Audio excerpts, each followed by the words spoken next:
मैं धन्यवाद करता हूं पार्टी का कि उन्होंने मुझे जो है पार्टी का प्रत्याशी बनाया है। हालांकि मैंने टिकट के लिए अप्लाई नहीं किया था, मगर फिर भी जो रिस्पॉन्सिबिलिटी दी है हमने उसको स्वीकार किया है और फ्रंट फुट पे रहकर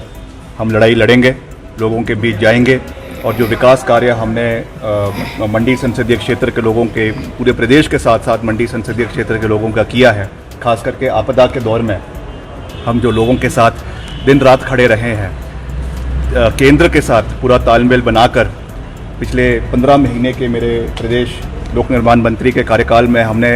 3000 करोड़ के विकास कार्य सड़कों के प्रदेश के अंदर करवाए हैं। 150 करोड़ रुपए अतिरिक्त हम लेकर आए हैं। इन सब मसलों को, मुद्दों के साथ लोगों के बीच में रखा जाएगा, चाहे उसमें भूभुजोत टनल के निर्माण की बात है, चाहे जलोड़ी जोत टनल की निर्माण की बात है, चाहे होली उतराला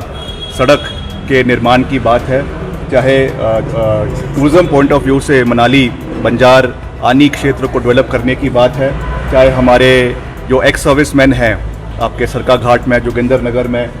बल में, उनके मुद्दों को उठाने की बात है, चाहे हमारे ओपीएस के कर्मचारी जिनको आज मजबूरन जयराम जी सपोर्ट करते हुए दिख रहे हैं, मगर उन्होंने अपनी नियति और उनकी जो नियति है और उनकी जो बोल है उसमें बहुत फ़र्क है। ये वही जयराम जी है जिन्होंने विधानसभा में व्यंग किया था और ये कहा था कि ओपीएस अगर चाहते हैं कर्मचारी तो वो चुनाव लड़े और अपने जो है सरकारी नौकरी को छोड़े। आज उनको जबरन ये बात कहनी पड़ रही है जब जहाँ की उनकी सरकारों ने ओपीएस को पूरे देश के अंदर बंद कर दिया है, मगर हमने इसको हिमाचल के अंदर हम लागू करेंगे। हमारे उप मुख्यमंत्री जी ने भी कहा है कि हम इसका कानून बनाएंगे जब हमारी अभी चुनावों के बाद सरकार विधानसभा के अंदर कानून पारित करेगी, ताकि इसको आने वाले समय में कभी भी अमेंड ना किया जा सके, कभी भी इसको हटाया ना जा सके। तो हम मुद्दों के ऊपर चुनाव लड़ेंगे। मंडी संसदीय क्षेत्र आप लोगों की नज़रों में हॉट सीट हो सकती है, मगर मेरी नज़रों में नहीं है। मेरी नज़रों में जितना महत्वपूर्ण हिमाचल के और विधानसभा क्षेत्र है और लोकसभा क्षेत्र है, उतना ही महत्वपूर्ण जो है वो मंडी संसदीय क्षेत्र भी है। और यहाँ के मसलों को जिस तरीके से मैंने पूरी मजबूती से पहले प्रदेश के मसलों को विधानसभा के अंदर उठाया, उसी मजबूती से हम आने वाले समय में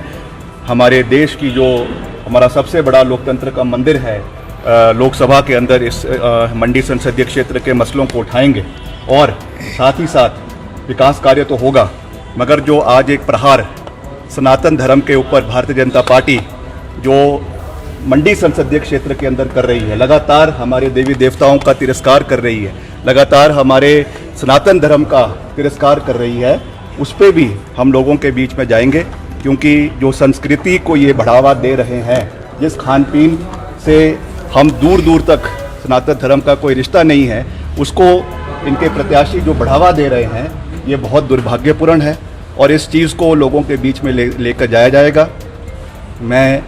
भाजपा के अलावा जो संघ परिवार है,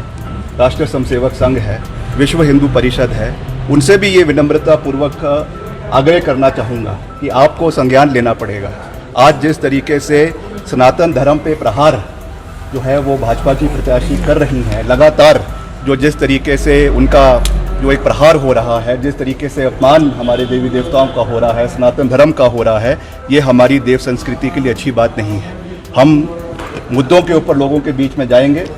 विकास के मुद्दों के ऊपर लोगों के बीच में जाएंगे, मगर उसके साथ साथ हमारी देव संस्कृति, हमारे सनातन धर्म की रक्षा करना, ये भी हमारा दायित्व बनता है। आज इस मुद्दे पे भाजपा ने तो अपने मुंह पर टेप लगा दी है, मगर हमें पूरा विश्वास है कि राष्ट्रीय स्वयंसेवक संघ इसका संज्ञान लेगा और आने वाले समय में इसके ऊपर कड़ी कार्रवाई उनके माध्यम से करवाई जाएगी। इसका मैं अपील जो आरएसएस के राष्ट्रीय सरसंचालक है आदरणीय श्री मोहन भागवत जी और हिमाचल के उनके प्रांत प्रभारी है और सभी आरएसएस के संघ परिवार के साथियों से ये विनम्र निवेदन करना चाहूँगा कि आपकी इंटरवेंशन बहुत ज़रूरी है। हिमाचल में सनातन धर्म को बचाना बहुत आवश्यक है।